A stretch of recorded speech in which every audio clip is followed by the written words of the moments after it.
While the whole brain normally participates in communication, most of what we think of as language depends on the left side of our brains.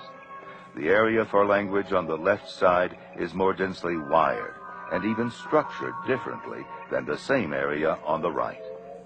In 1861, Paul Broca discovered the left hemisphere's role in language.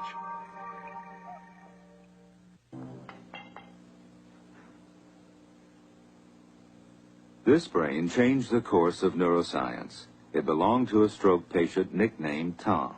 He was given that name because Ta was all he could say. After Ta died, Paul Broca examined his brain.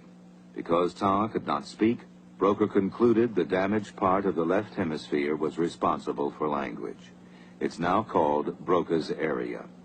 Ta's brain was recently rediscovered in a Paris museum.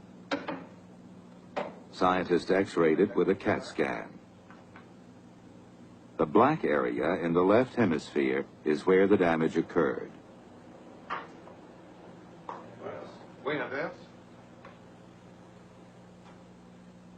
We now know that Broca was largely right.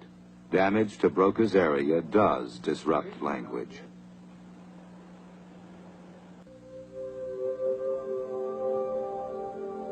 In 1874, the German scientist Karl Wernicke identified a third language area in the left hemisphere.